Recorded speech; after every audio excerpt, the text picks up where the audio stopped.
Thank you for coming today. Today we have Jessica from the Illinois Better Business Bureau who's going to talk to us about some of the scams they've been seeing recently and other important information for you to know to stay safe when you're online or otherwise in your daily digital or physical lives. Yeah, well, thank you. Thank you, Susan, for having us here. This facility is beautiful. I was saying we've been doing these throughout Central Illinois all throughout the last 2 quarters of 2025, and this is one of the nicest libraries I've been to yet. So I'm really excited to be here and get to experience this wonderful space. As she said, my name is Jessica Tharp. I'm with the Better Business Bureau. I'm the president and CEO there. I've been there for 24 years now. I started as a part-time receptionist, answering phones and talking to people about scams, and drank the Kool-Aid of the Better Business Bureau and have done every job that we have to offer, and I've settled in at the top here. So I love coming out and meeting people in Central Illinois and talking about all kinds of things BBB, but this one here is really, really important. We have seen such an influx in scams in Central Illinois in 2025 that I wanted to get out and really get in front of as many people as I can, because the biggest problem with scams is the stigma or the shame that's assigned when someone is a victim of a scam. And so that's what makes most scams work, is nobody's talking about it. Nobody's talking about, well, how did that work for you? Or what phone call did you get? Or what exactly happened? And so this session is designed to give you just kind of an overview of what kinds of scams we've seen an increase in, but more importantly, have you guys talk about what you're experiencing, because not only will that help you, each other in this room, but hearing the real stories helps me help more people as well. So I'll just give you a quick background of the Better Business Bureau. This is a picture of the front of our office. We're located in Peoria, Illinois, but we service 36 counties of Central Illinois, so like the big belly of the state is our kind of footprint that we work in and try to help as many people. The Better Business Bureau in Central Illinois has been around since 1920. The organization as a whole has been around over 100 years and actually started in Minnesota under the leadership of Samuel Dobbs, who owned the Coca-Cola Company back in the early 1900s.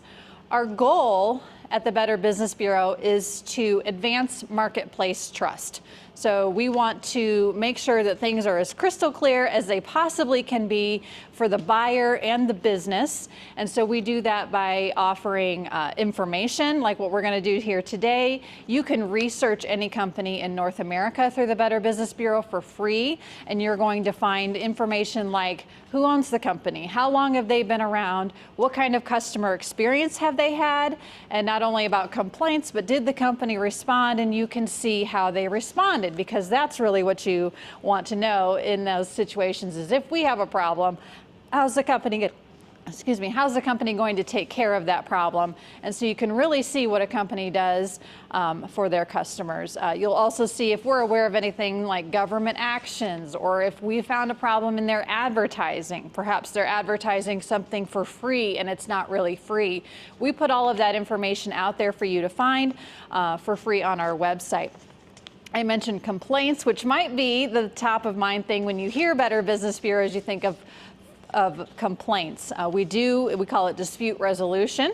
We take complaints on a variety of subjects in the marketplace, and our goal is to help businesses be better through those complaints and help them eliminate underlying causes for those complaints. So if it's a customer service issue that they keep getting complaints on, we're going to reach out to them and say, hey, we're seeing a pattern here. Let's talk about your process and use our experience to help them get better at it, because the goal is to have better businesses, right? We also do customer reviews. So if you have a situation that's already been resolved, like, oh man, that was a pain in the butt, it's all done and over with, but I still want people to know about it, you can file a customer review through the Better Business Bureau. Now, the reason our reviews are important to you is because we verify them.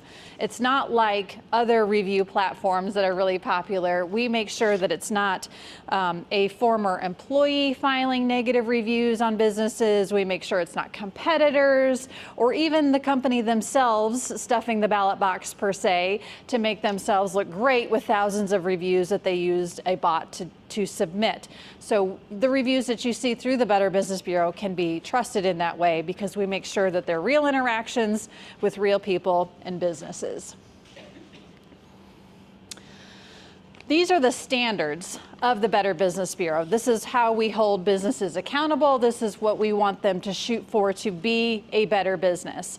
So if you see this logo around town or on a company's website, this means that the company is accredited through the Better Business Bureau. It means they voluntarily subjected themselves to our review in these 8 areas. So we do a thorough background check on the principles of the company.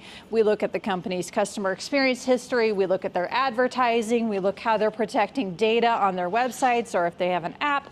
All of those things in an effort that you can feel like you trust these businesses. And if they ever fall in any of these areas, you come to the Better Business Bureau and we will hold them accountable. They could potentially lose their accreditation.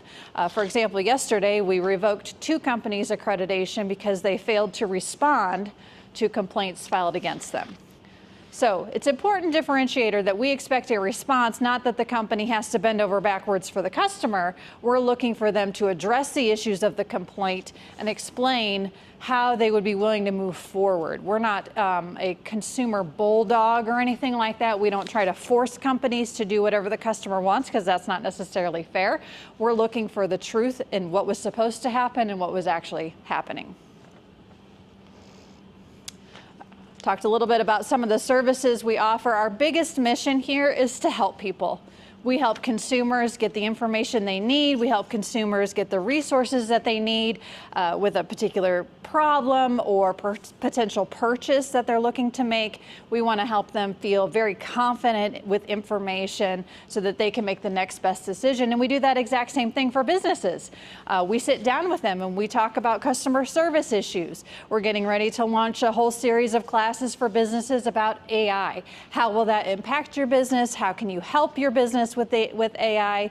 Anything like that. We want to help businesses be better and make our community better through that. Okay, so the whole point you're here today is to talk about scams. This is one of the biggest things that we do at the Better Business Bureau is talk to people about what scams they're hearing about, how they were targeted, and I'm here today to help you spot some of these scams as well as just give you some data. So when I prepared this slide in September of 2024, or 2025, it was based on 24 data. We just received our 2025 data, and scams have increased by 74%. So we saw it happening in Central Illinois last fall, which is why we launched this program of we got to get out and talk to people. We got to get out and get into the communities and share about these things. But it's no longer a problem of, we were discussing before the program about, theft can be in person, right? We hand over our debit card at the restaurant to pay for our meal, and there's a potential risk for compromised data there. It used to be people going door to door. It used to be work from home scams. When I first started at the Better Business Bureau, the one thing I felt like I said all day long were people calling in and saying, hey, I saw this ad in the paper for a work from home job for stuffing envelopes, and I could make, $800 a week doing this. And I would say stuffing envelopes is a highly mechanized thing that does not require the need for humans. And even at that time, we had machines taking over our jobs, didn't we? But now the threat is really online.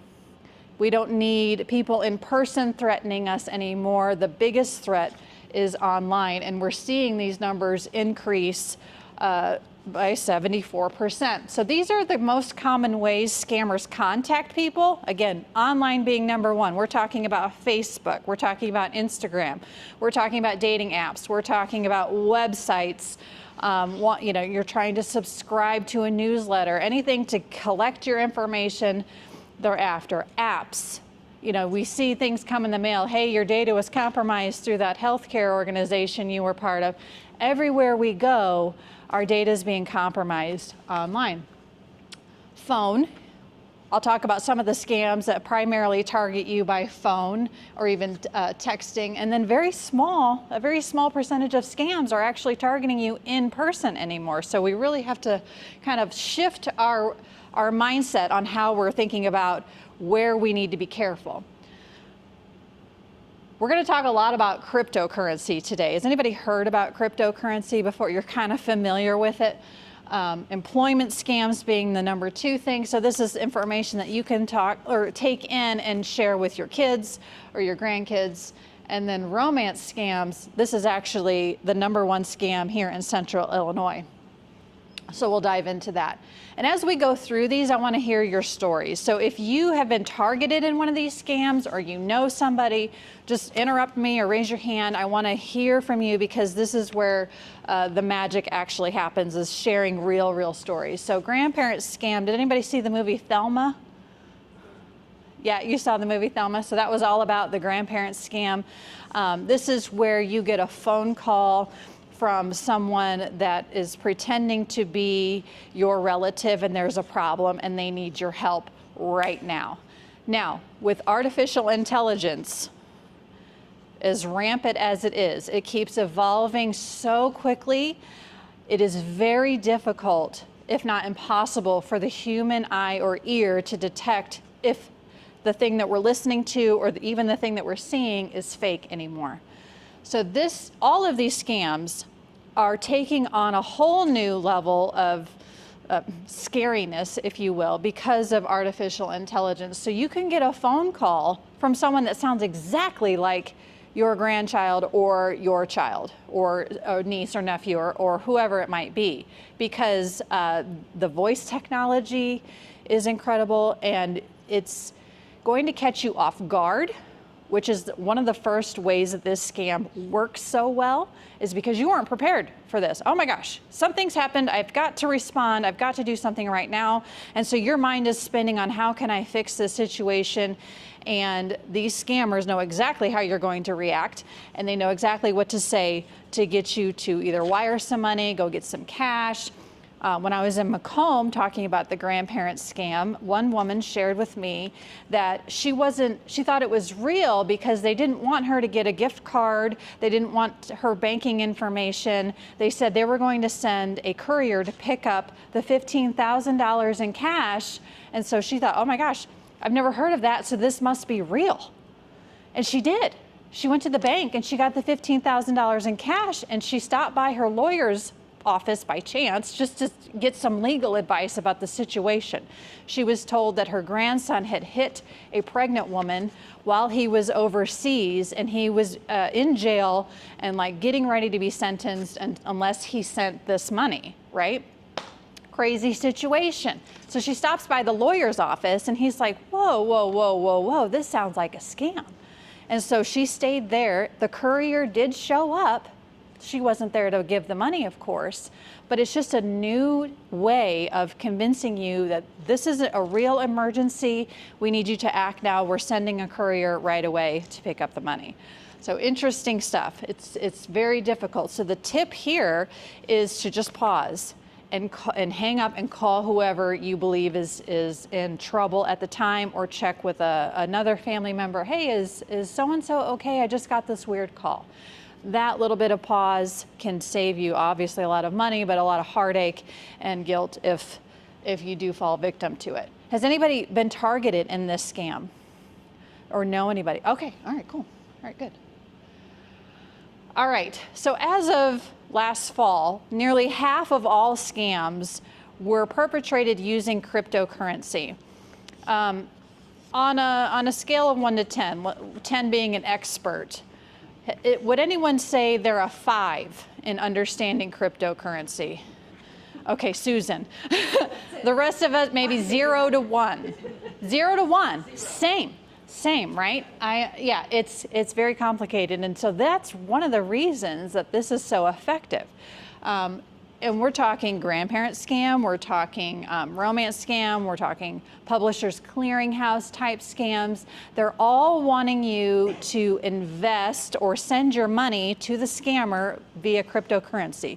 There's actually little ATM-like machines in some big cities that you can go and put your cash in, and it's turning it into crypto, so you can have your crypto wallet, they call. And so then you share that information with whoever, and they have access to all of that money. The thing is once it goes into this kind of digital world, it's very difficult to track where it goes.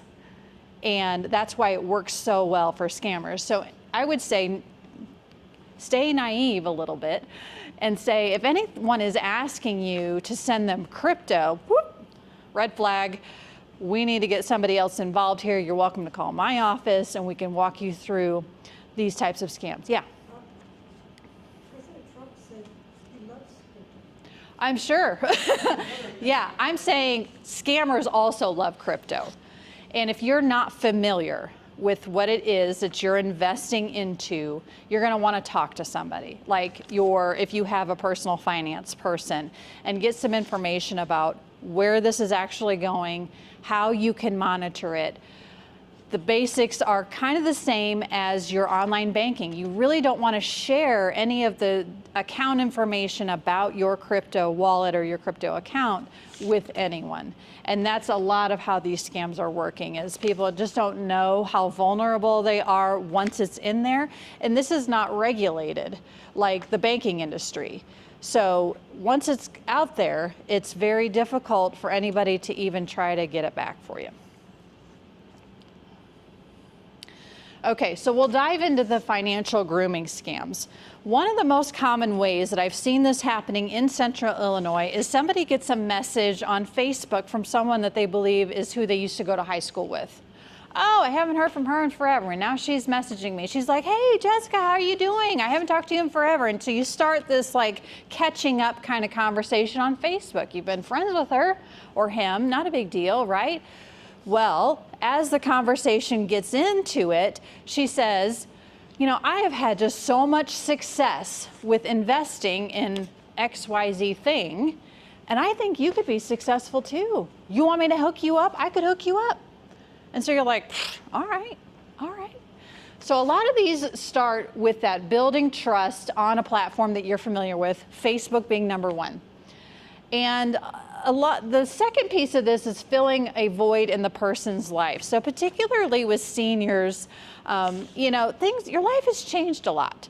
You know, you've lost family, you've lost friends, maybe you've moved, your situation is different, and you tend to be not as busy as you used to be. So having that message waiting for you in your inbox is kind of nice.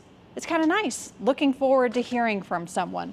We'll get into more of the romance scams shortly, but one woman I talked to believed she was friends on Facebook with Elon Musk. And yeah, her son showed me like 4 different accounts that she had been messaging Elon Musk and eventually was sending him thousands of dollars. But when I sat down with her, because he thought maybe if I told her this was a scam that maybe she would quit, she's like, I knew it wasn't real. And I said, well, why were you sending so much money? She's like, I just liked having the messages to read every day. And these messages were like, how are you doing? I wish I could see you today. You are such a wonderful person. Of course, there was like romantic stuff. I love you. I would love to be with you. And she lived in an assisted living facility. And so she just liked having that to look forward to, which makes sense. We all have that, right? So with financial grooming, they've established kind of a personal relationship with the victim, typically on a social media platform, and they suggest, we can make money together here. And you end up sending some money, again, typically through crypto or into crypto. A lot of these investment success stories are related to crypto. And then 2, the employment scams. If anybody's been looking for a job or you know somebody that's looking for a job, there's so many scams out there for fake jobs. They tell the potential employee, I need you to go to this website and enter all of your information. This is for your job application. We need your banking information for direct deposit, of course.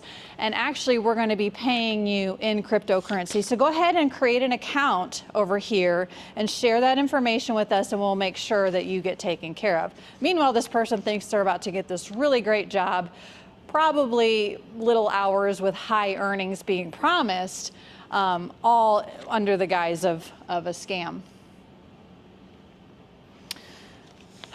Going back to AI, artificial intelligence, phishing scams. Phishing scams are where you would get like a text or an email wanting to verify your account or verify your information. And so you go to a particular website and you're like, account number, blah, blah, blah, Jessica Tharp, my birth date is that. You wind up providing all of your information because you think you're actually just verifying it. This one in particular has become kind of renewed because we all got very good at spotting those texts. Oh, I'm not clicking on that. Oh, I'm not clicking on that email. Well, now you're going to get one that looks exactly like it's your bank, or it's your healthcare provider, or it's your boss. Yeah. I get a bunch of them from UPS and FedEx. There you go, about a package. Undeliverable. You need to put your information in Yes. there so we can deliver your package. And I know because I've ordered it. Right. But Around the holidays, though, a lot of people get tripped up by that one because they are expecting packages. And then recently, with changes in the tariffs, that was kind of a new spin on scams as well. Oh, you ordered your package, it's being held. We need you to pay the tariff fees so we can deliver your packages. So scammers were using headline news in that case, too, to help perpetrate their scams. So keep in mind things like Medicare, Social Security, your bank, your doctor's office. No one needs you to provide the information to them. We see a lot of people get tripped up in this area, particularly around Medicare enrollment periods. A lot of confusion with plans changing. And again, scammers know this. They have studied timelines, they've studied headlines, they study human behavior, and that's a really big point I want to drive home for you, is that these are like elite professionals, and now they're using technology to enhance their capability, to enhance their knowledge. They know exactly what to say, when to say it, and how to get into your mind to just for a second, hopefully you'll make a mistake and send them some money. Okay. We'll spend a lot on this. This is one that is really hard because it is an emotional scam. I have spoken with numerous people in our community who unknowingly have given life savings. I'm talking $100,000 or more. I'm talking, $20,000 to someone that they believed they were in a relationship with. And so this one hurts because one, it's a high dollar scam that we typically see reported. And two, it is like the lowest of low to hurt somebody, to take advantage of somebody who believed they were in love or believed they had a really great friend. And then of course, take all of their money from it. So this one, again, typically starts on Facebook with an instant message from someone that they believe that they know. Some of the groups that I've spoken to, like yours, have talked where people believed they were speaking with a celebrity or even a musician. When I was in Galesburg, somebody whose friend, she came with her friend, who believed she was instant messaging with a guitar player, and I cannot think of the band's name, but very popular in the late 70s. And the band member lives in Europe, and she's a huge fan and believed that she was in a relationship with this gentleman, and they were making arrangements to meet. He was going to come to the States. They were going to live happily ever after. And she had sent almost $70,000 to this man that we don't even know is a man. I mean, it's terrible. So again, going back to artificial intelligence, we're hearing about scams being perpetrated using video or images of people that aren't even real. And like I said in the beginning, our eye we think, okay, I'm looking at you, I hear you, my brain is going, that's real. We can no longer trust that if it's on our screen. We see celebrities being duped in deep fakes is what they call, where it's like, I saw one right before I left this morning. It was Julia Roberts, and she was talking about meeting with this hormonal doctor, and she started taking this supplement. I'm like, girl, that's not true. Like, but it's so good. And it used to be, even just a couple months ago, you'd notice things like the mouth wouldn't match the voice. Or if it was like a full image, yeah, the hand with like 6 fingers, or, you know, you could tell. Now you can't tell. Now you can't tell. It's so good. So you have to know that your biology is going to trick you, and that you have to know, I can't trust that what I'm looking at or what I'm hearing is real, and I need to dig deeper. Yes? There was one out there on YouTube with Warren Buffett giving Yeah. financial advice, and I was 30 minutes into it when I said, this doesn't sound like advice Warren Buffett would give. Yeah. And also, they just had a very, like, a portrait shot of him and his mouth, and you weren't seeing all of him, and it started to look like it was fake, and I said, but my question to you is, since we know this as a country now, what is our country doing to dissuade people and stop people from doing this? Because the technology is only going to get better, but we as citizens are limited in what we can do. This seems like something that needs It's a bigger picture. some kind of regulation around it. You shouldn't just be able to lie on AI like this and nothing happens to you, or you're doing it in another country, although I know a lot of it happens right here in the US. What as a country can we do? Yeah, that's a great point. And did you have something to add? I had an answer. Oh, sure. Let's hear. I'm a boomer, and there's a lot of us. We're retired. We have tons of time on our hands. We like company because we're humans. So some of us could be reaching out to these really lonely people. You know, I don't know about the rest of you, but I go out of my way to say hello to everybody in the neighborhood. To the point that I'm probably considered a weirdo, but I'm fine with that. Also, I don't have any money, so I cannot be scammed. Yeah, that's always a good tactic. That's the answer, is that we have to have community. People go to church, even though they don't believe in God. Why? Community. Yeah. People are, they raise a family in this town, family all left, they're alone. We have to start looking at each other, saying hello to each other, kindness. Yeah. And that's what's great about the library. I mean, you guys can come here. It sounds like this library is a fantastic and active place for community. And I think that's an excellent point. And that's why we're doing this, is to keep the conversation going, because the more isolated we become, the more naive we are, the more vulnerable we are. There are private organizations that are trying to fight AI with AI, essentially. They're trying to create millions of deep fake videos and train AI how to spot them pixel by pixel. But to your point, this is happening so fast that really the best way to protect yourself is just to know you're going to be targeted and you need to pause. If you're not sure, your gut's telling you, okay, I don't know enough about this, I need to get some more information, and there is nothing wrong with that. That is your superpower, actually, is to say, I'm gonna wait, let me get some more information, and I'll get back to you. If it's a legitimate thing, it'll be legitimate when you get back, right? We'll get some more information, but just knowing that this problem is out here is your best defense, and that you have resources like us that you can call and say, I don't know if this is real or not, can you help me? And that's what we do. We wanna get into it. Did you have something? We now have an introduction to artificial intelligence course here at the library as well, and I think it's going to come down to education. It's going to come down to that digital literacy of you know, what are the ways I can spot it, and then 6 months from now, okay, now what are the ways I can Yeah. well, actually even like 2 months from now, Yeah. what are the ways I can spot something?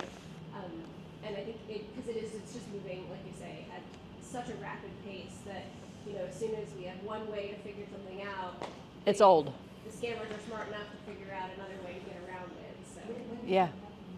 the next time the AI class is happening, it should be on the brochures that are over there. Oh, okay, I got I it. Thank you. believe Thank it's you. going to be in April. Okay.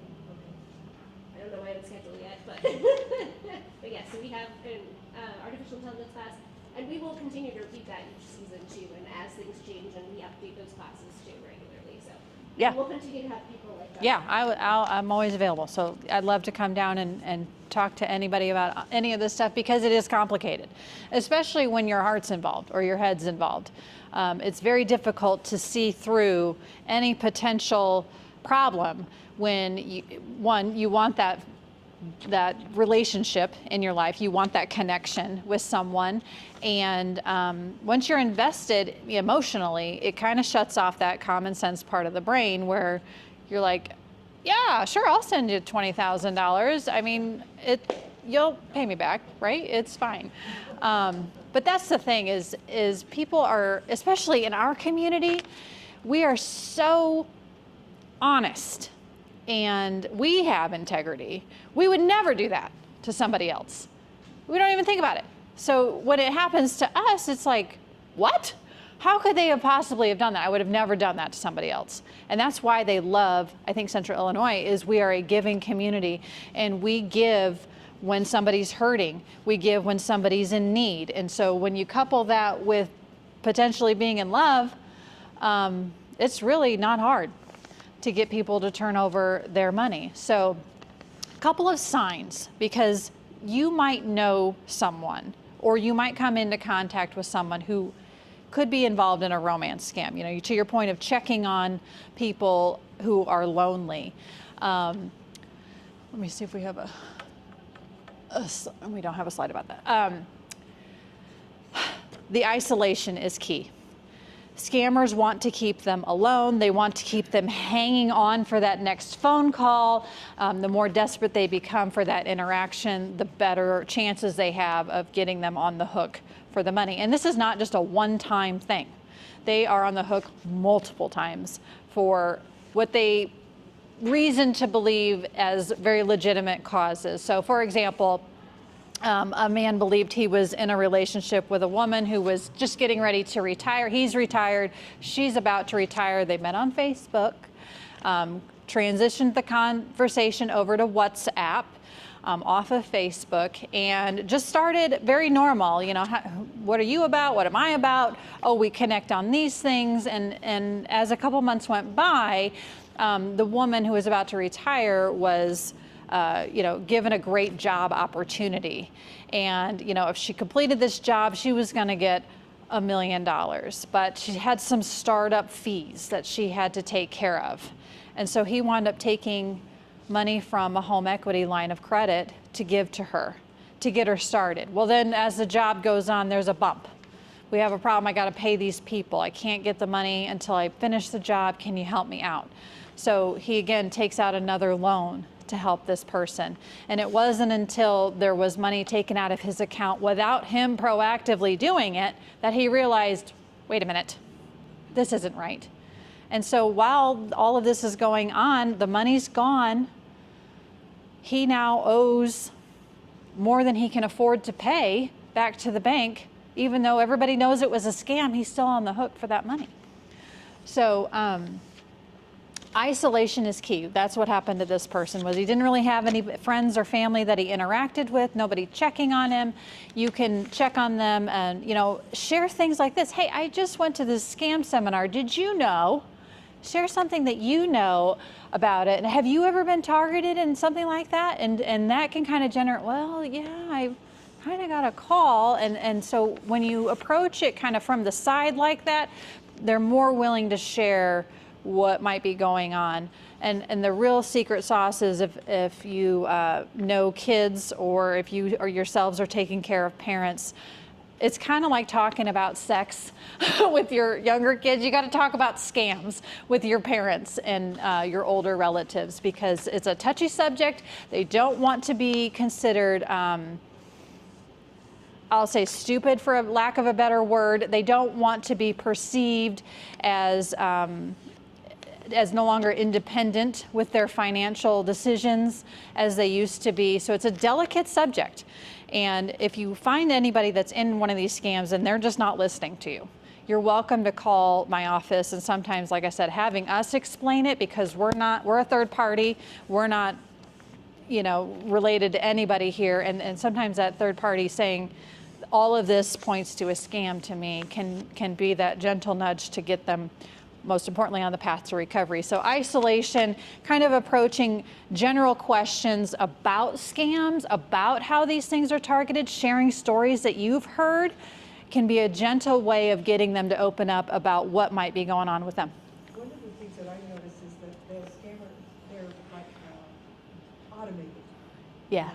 And so if you ask something off the wall, and they come back with it really like confused or, that's one way of telling it. On the phone, you mean? And, but when you're talking with humans, sometimes they get mad at you for not going along.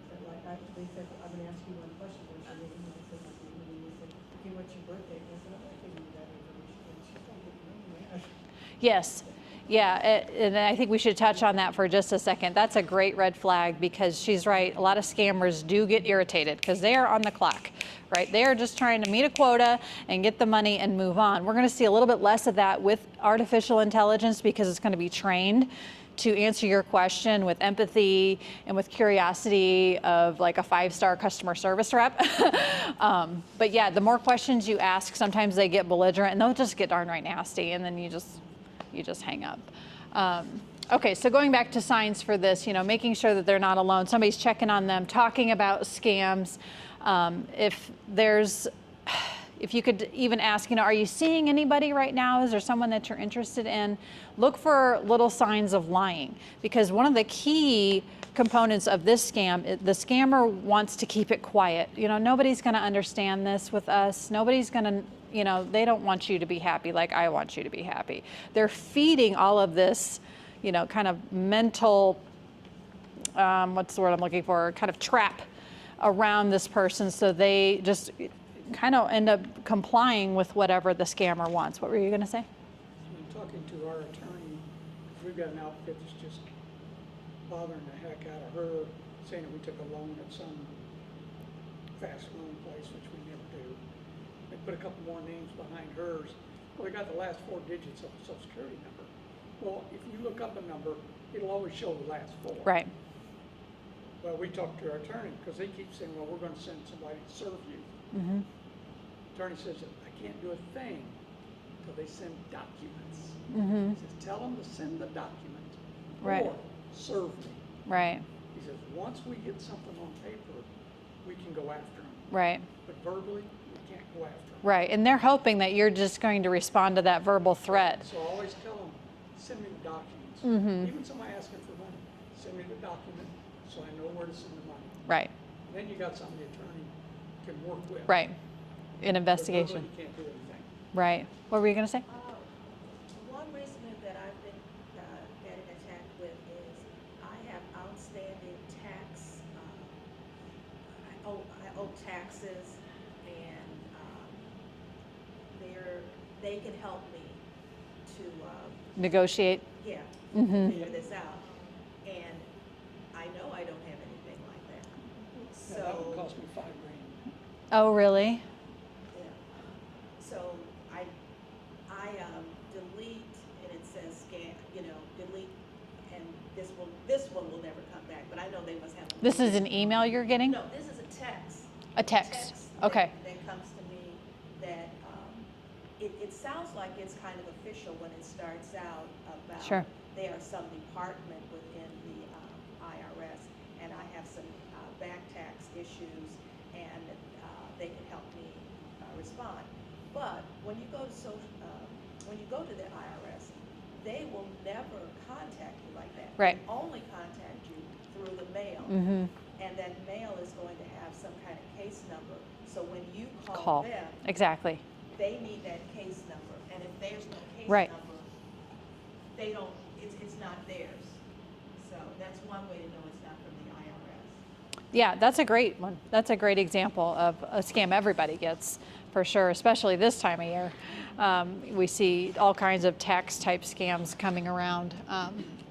And like exactly what you did, you paused, you did some research, you found the IRS doesn't send text, and that's the key. That's what we want everybody to do, is just take a minute here and check into it. We actually found that if you ask the IRS for help, we don't have to help you. Yeah, We went to the in some company, cases. we got the tax form, they did the back taxes. We got looking at them, every year was the same.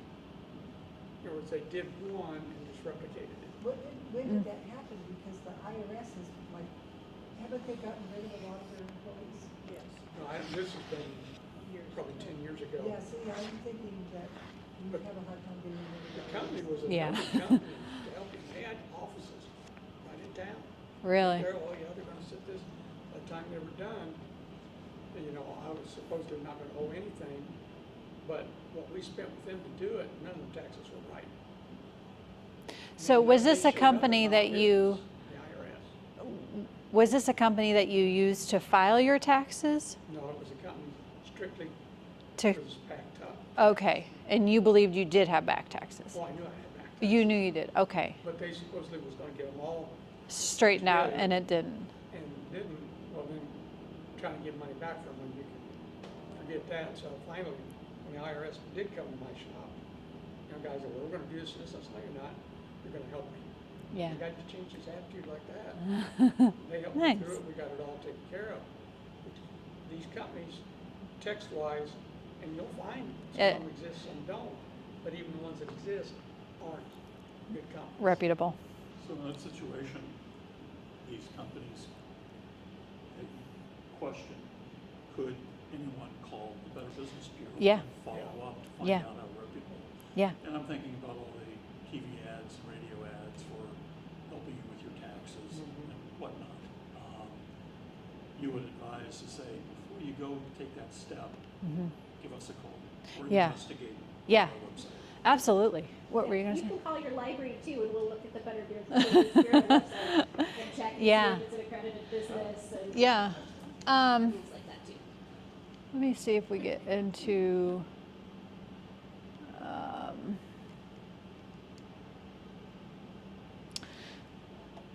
I'll just touch on it here. So imposter scams are another one I want to bring up, because there are, no matter what industry you're in, there are legitimate organizations whose name and likeness is used in scams. Publishers Clearinghouse is number one. They're the number one most impersonized organ. Oh yeah, right? Millions and the Mercedes, and I know. We hear about it all the time. So even if, to your point of, if they are a legitimate organization, I would still encourage you to, or the name, you look it up and it's legitimate, I would still encourage you to call us, or even go the step further and use the phone number that's on the Better Business Bureau site for that company and call them. Oh, do we need to do the hokey pokey?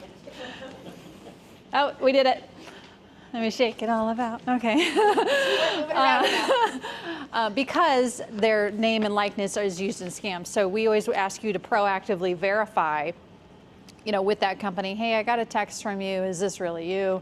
A lot of times it's not. And they're like, they're the first ones to learn about that their name is used in a scam. What other types of scams are you seeing happening to you or friends? Texts, weird calls, mailings. Yeah? We have a friend who is extremely intelligent, but he's now 95. And he uses the computer just fine, he gets around, he's on his own, he still drives, all that. But he's not reasoning quite the same that he used to Yeah. reason. And he got caught in one. He was having trouble, they said he had a virus on his computer. Oh, yeah. And it was through the computer. Yeah. And it wasn't anything personal, so it was something that he'd actually would believe, right? Yeah.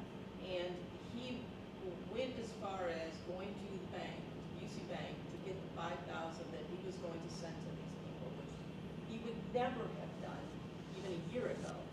So fortunately, we live in a small community, and he has a banker that knows him and said, John, you know, what are you doing? And he didn't do it. Oh, good. Because he said, this is a scam, don't do it. Yeah. Community. It Yes, yes, yes. But that's our advantage, is because we are in a small town, but the younger people who still do have faculties but they're doing so much more online than we do online. I would think that they're a big target as well, but I would never in a million years have thought that this friend would have fallen for that. Yeah. So he knows everything you've said, and we know everything you're saying, but I'm just afraid that as we get older, Yeah. it's just so easy for us to make mistakes that we never thought. Exactly. Exactly. And it just comes down to the simple, I would say simple acknowledgement of things are changing, even for me. Things are changing faster than I know. And it's okay that I don't know. I just know that I don't know, and so I need to check. And so that's for everybody, right? There is no shame in not knowing or wanting to double check. And that's your superpower is, okay, all right, I don't quite understand this. I'm going to look into it because I have common sense and I know that I need more information. You know, and I think you bring up an excellent point. You know, scams are not about intelligence. They are about someone being malicious. And that's the freedom I think most victims need to understand is you didn't do anything wrong. Someone else did something wrong. They maliciously targeted you. And you are a victim. And they are so good at what they do. They study, and they evolve so that there is very little chance that you have when they're coming for you. So you just need to know that you are going to be targeted in a scam. And your best defense is to say, this doesn't feel right, or I'm not familiar with this situation. I need to look into it. And that will help you no matter what age you are. This man that I just told you about has grown sons, one of which works on the West Coast with computers, and he didn't call him and ask. Yeah. Because they think, oh, it's just a virus. Everybody gets a virus every now and then. You know, it's easy to reason in any scam situation. It's easy to reason why this is happening to you and that you should just go with the flow. I just have a really quick question. Everybody makes fun of me for Nope, this phone. I love it. So many where it says download this and it won't download. Yeah, yeah, And, yeah. Yeah. What were you going to say? Yeah, this isn't online, but one of the things I'm finding, there are a lot of older people who want to write memoirs or whatever, Okay. and there are people who will say they will do that to you, do that for you, but they can be very expensive, and they'll even say, we can get it published, which anybody can self-publish something, but what they often charge for their work to me seems kind of exorbitant, and they're not able to give references like we've done this for this person, this person, or really, well, the ones that when people have spoken to me about it, because I used to work in that area, I said, you know what, you can do a lot of that yourself. Yeah. You know, so why are you going to give thousands of dollars to somebody that really is not, they're not showing you that they've Done anything. Yeah. I said, I can tell you the first 10 things you need to do for Yeah. free right now. So why would you send somebody Yeah. some money? But because they want to, they tell their story and leave this for their grandchildren or whatever, I said, that's really good. But to send somebody you don't know Yeah.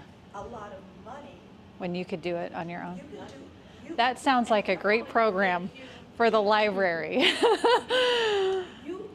going to need to put some of this information together yourself anyway. Right. Because they don't know What work? Yeah. Yeah, we do have a writer's workshop series. You where could they do a talk whole about memoir. publishing your and the one for publishing memoirs is actually coming up. I believe it's Oh, this month. perfect. So, And That's then great. Also, they're giving all that private information about themselves. yeah. And who they're related to. And Oh, their yeah. kids and their grandkids and all like that. social engineering at its best. Yeah. They're like, oh, your pet's name from when you were a kid, right? Yeah. Now, is that not a password somewhere? Right. Excellent point, Susan. Excellent point. Yeah, and it you know, some of those things are like the car wash, right? We could wash our own car, or we could pay somebody to wash our car for us. But I think an awareness of what you're talking about, of what you really would need to pay for or not, is great. And that sounds awesome that you guys have a memoirs workshop. That's amazing. And yeah, just educating.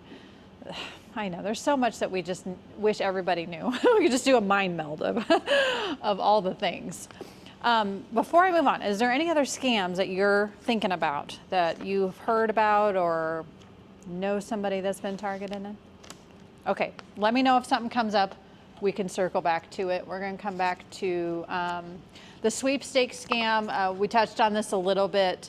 This comes in other forms, not just Publishers Clearinghouse. They make up sweepstake names, lottery names. So here's what you need to know about sweepstakes scams. If you ever are asked to pay anything, I don't care if it's a penny or $25,000, if you have to pay anything to obtain your winnings, that's technically a lottery. And lotteries are only allowed to happen through the state levels. So if they're saying you've won $1.9 million and a brand new Mercedes-Benz and we're going to deliver it tomorrow, we just need you to pay the taxes and fees up front, it's a scam. It is a scam. So we have seen people give away hundreds of thousands of dollars thinking that money, that like millions of dollars, is just around the corner. Like, oh, if I could just get this sorted out. And it's like never ending. So the first request is typically the taxes, and then there's like an administrative processing fee, and then there's going to be a delivery fee. Nope, there's something wrong with the delivery. We need you to insure the delivery. And then, you know, and then, and it never ends.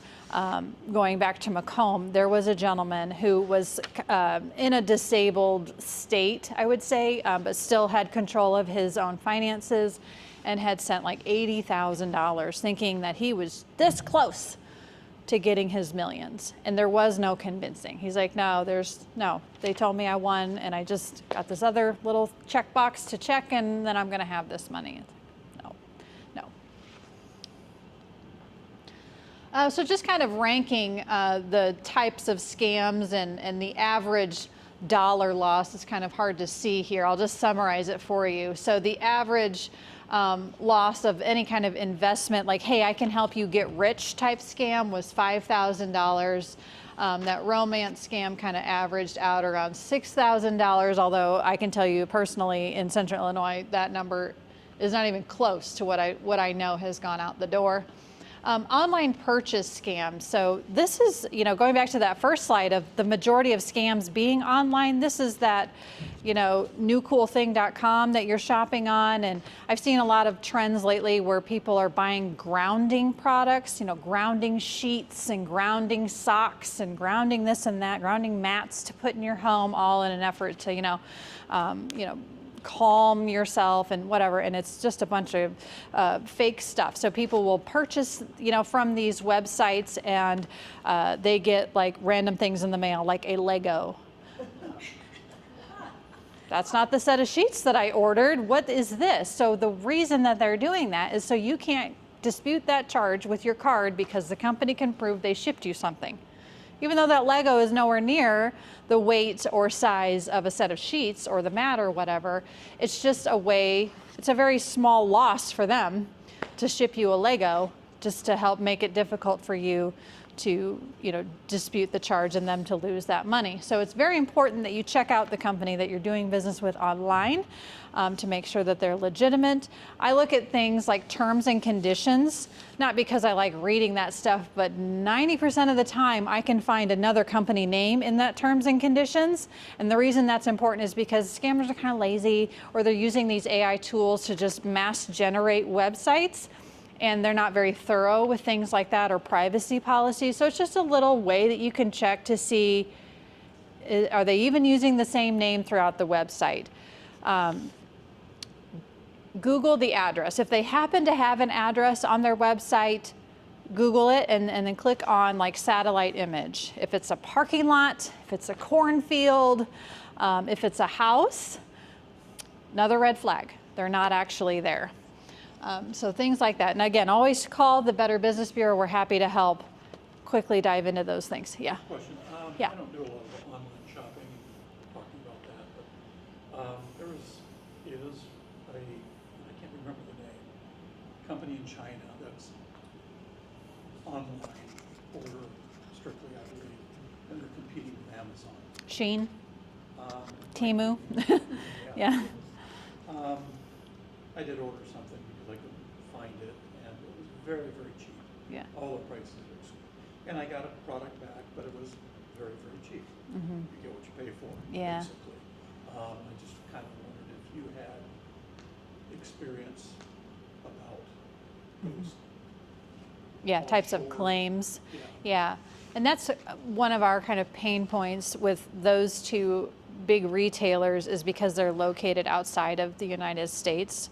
Our efforts are limited because we have to work, that's just where we are. So we just offer kind of that same advice that you just gave, is keep the expectation very low.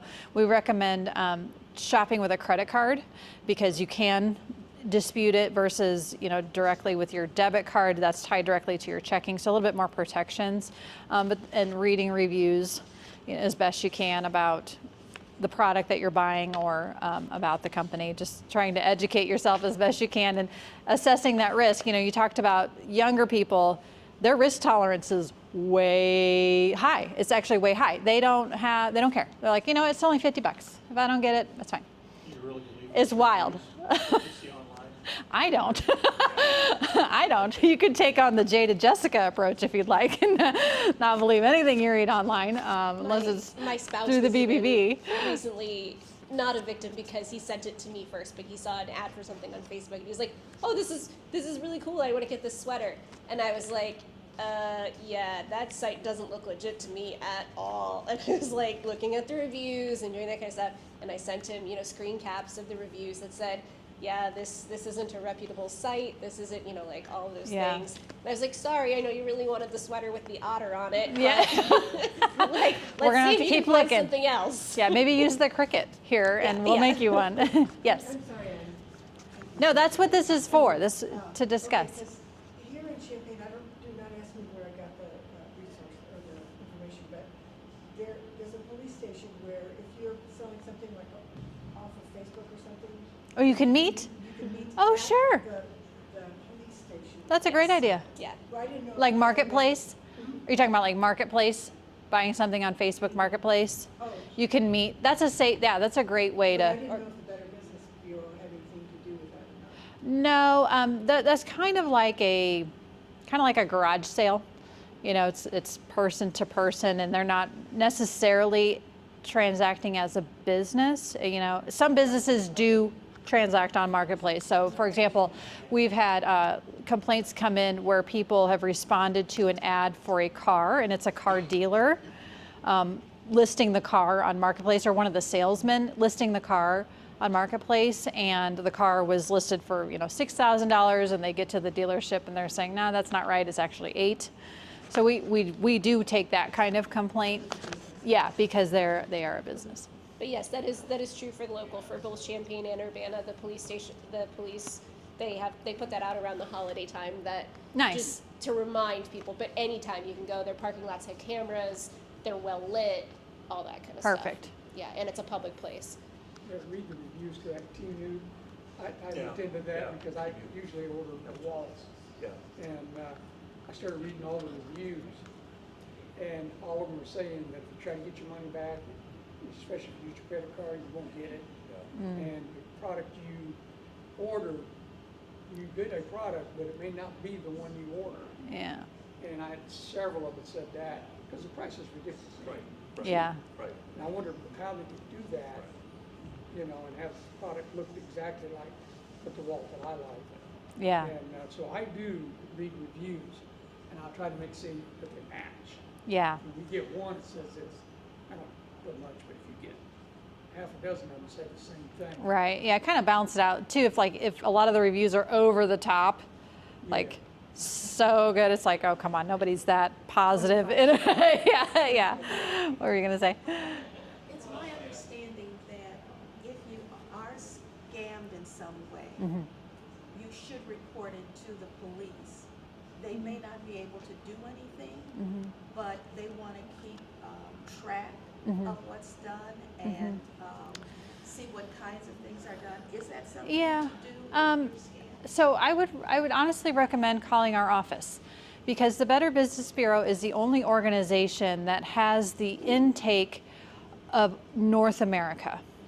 All right, and so we're in Champaign. You can, all of the communities in Central Illinois can come to one place and give all of the data, and that's true for every state and parts of Canada and Mexico. And the reason that's important is because we share that information with attorneys general and the FBI's Internet Crime Division, and it's also accessible by the local police departments. If they want to, even if you want to search a scam, you can do that on bbb.org. And if you type in a keyword, you could type in the phone number that called you or the website or the name, and it's going to show you every little scam that we've ever received with that data. And you can say, oh, that sounds exactly like what just happened to me. Or the IT support type scam. It's a great way to help you substantiate, okay, this isn't just happening to me. That's exactly what I just heard. This is a scam. But sharing the information with us, we are the best intake of all the data. And so when the government gets involved to try to investigate, they have as many examples and as many cases that they can.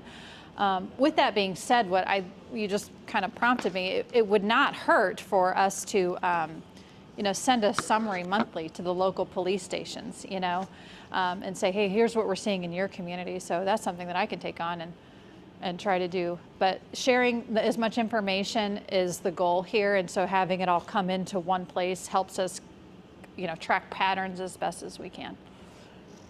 All right, any other questions or comments about scams real quick, and I'll wrap us up here. Okay. All right, so online being the biggest way scams are perpetrated. Most of the scams that we hear about start on social media, with Facebook being number one. And so just general red flags that you can share with your friends and family. If that old adage, if it sounds too good to be true, it probably is. And the Better Business Bureau can help you determine if you are being pressured to make a decision or to do something right now. Big red flag, and you should pause. If they're telling you not to tell anyone, big red flag. If they want to switch the platform, so you're messaging with your old high school buddy on Facebook and they're like, you know what, let's move over to WhatsApp or something else, Snapchat, anything like that, red flag. If they're asking you for money, just in general, I would say red flag. And those unsolicited messages, so that old high school friend or your old coworker or something like that, just be wary. And if you have any more questions or comments, yes? How easy is it to fake somebody's identification in Facebook? You're talking about people getting to, I don't use Easy. Facebook a lot. Easy. So a lot of times they'll peruse pictures of you. Let's say they're trying to hack you. It's easy to find a picture of you somewhere. I can create an account with your name and I look like you. But if I already have my account. Doesn't matter. somebody else already has Because think of the name John Smith. There's going to be multiple John Smith accounts, so it's not a big deal to, I would say the algorithm or to the platform that there's a duplicate name. It's also very easy because your profile photo is public, no matter Yeah. what you do. Yeah. So they can just copy and save whatever photo you have as your public profile image, and then create a new account based on with your profile picture. Right. So that's why I usually tell people, if you're going to have your profile picture, make it something pretty nondescript. Not a picture of your particular pet or you. Make it something really, generic, because that is public, and there's no way to change that for your profile photo, unfortunately. Yeah, I have ADHD. me too. That's all right. Let's roll with it. We were talking about Facebook. We were talking about, okay, I have dead friends that have new Facebook. Yeah, pages. yeah. That's wild, huh? That's cool that they have Facebook up in heaven. They can now Yeah. message you. I Well, know. none of my friends make it to heaven, but Okay. wherever they are. That digital footprint class I mentioned, we talk about having a digital executor for your state. Yes, that's great. Because you want to make sure that Somebody things like has Facebook access. are being watched if you have a memorial page. I love that, it. That doesn't. That's fantastic. You don't have that kind of stuff happening. Yes, as what much. were you going to say? You brought this up much earlier. And you don't see it much anymore, door-to-door sales. Yeah, solar is what goes door to door. Well, he had business card, very official. I asked him lots of questions. Good. He had a pamphlet. Okay. He had a clipboard and briefcase, and he had typed out names and addresses of all the people in the area. So I was skeptical, and Sure. I got his information and I looked it up, and it is online. But do they have to be licensed to go door to door within the community? Yes. Do they have to register? Most communities require what they call a peddler's license Okay. to be able to go door to door. And then solar is a whole ball of wax we could do another hour on. But what you need to know about solar is there are regulations for them to operate in the state of Illinois, and there's a lot of confusion in that area. So if you're ever thinking about solar or have questions about it, we've studied it extensively, and you're welcome to call us and go through your questions. We're not selling it to you. We have nothing to gain from giving you the information. It just helps you be a better consumer and make the best decision for you. Do they have to have a name tag or anything? Or Yes, most city peddlers licenses require that they have a name badge with their image on it. And I believe in some communities, those are given to them by the city. So you can always call the city and make sure that that they are and that they didn't duplicate it. So they are legit. Right. Or at least have done that step. It's in Champaign. It is in Champaign, and it might be through the police department. I can't remember if it was the city or the police department, but they do have to have a license. Yeah. Good question.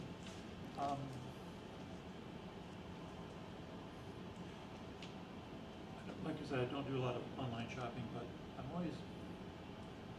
always very hesitant to do so. If I can't find it here, I'll do it online. But Yeah. how can I identify from the screen, from the email, from the site? Is there a giveaway? Is there something that says this isn't legit that I can identify? Oh, good question. That changes all the time. Susan had a class earlier about digital footprint, how to Yeah. decrease your, this past Monday, and looking at the email address. Had the HTTP.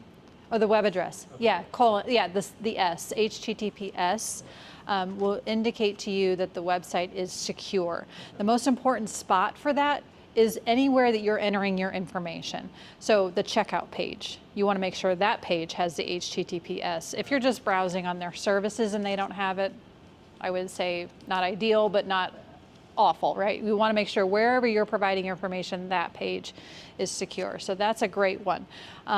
Again, checking who the company is with the Better Business Bureau is a great, quick, free first step of just, has anybody else heard of this company? Who are they? Where are they located? Where they located is a big deal for me. Going back to our conversation about the other retailers being outside of the country, that makes things different as far as if something goes wrong, what resources you have at your disposal are limited if they're not in North America. So checking out where they're located and then verifying that. I would look for things like reviews. A lot of websites have, kind of what I would call a stock image of a professional or a person, and then there's a review. Those are red flags for me because they can that's not the right word. They can essentially connect their website to a legitimate review source and have a live stream of reviews that you should be able to independently verify. If it's just them, like Susan said, I was the best presenter she's had all month. Like, who is it? How do you believe that? And going back to that tip of if it sounds too good to be true, if it's like a really hot item and it's for a crazy low price, I would check into it too.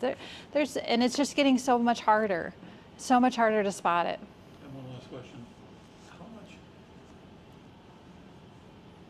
as far as giving information, either online or over Mhm. When do you stop? I mean, Mhm. I had to look somebody, well, I looked an address to find a name and a phone number for someone I didn't know. There was a situation with the property and something, and I found that individual, to yellowpages.com or whitepages.com, whatever it was. So that information is available, all of our information is available as far as our name, address, phone number. When do you stop giving information?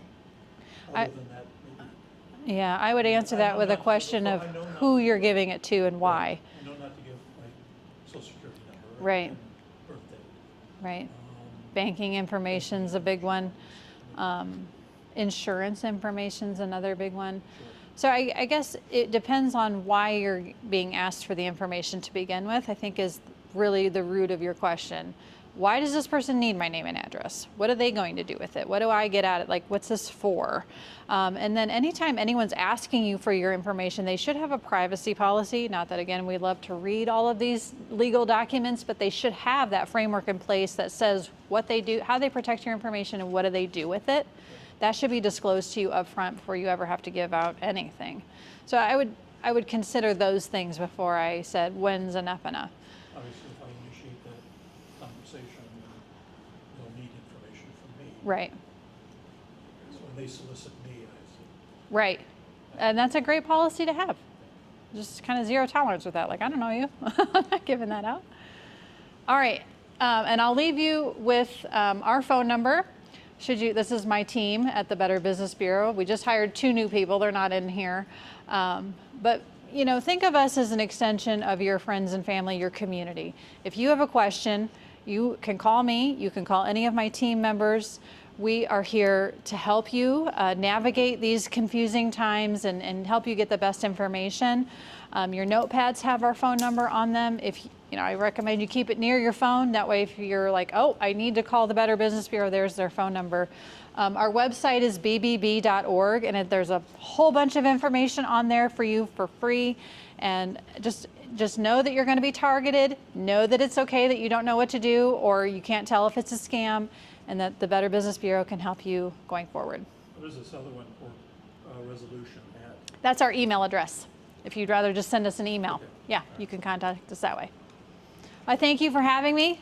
Thanks for all your great questions and your engagement. It's been wonderful. Thank you.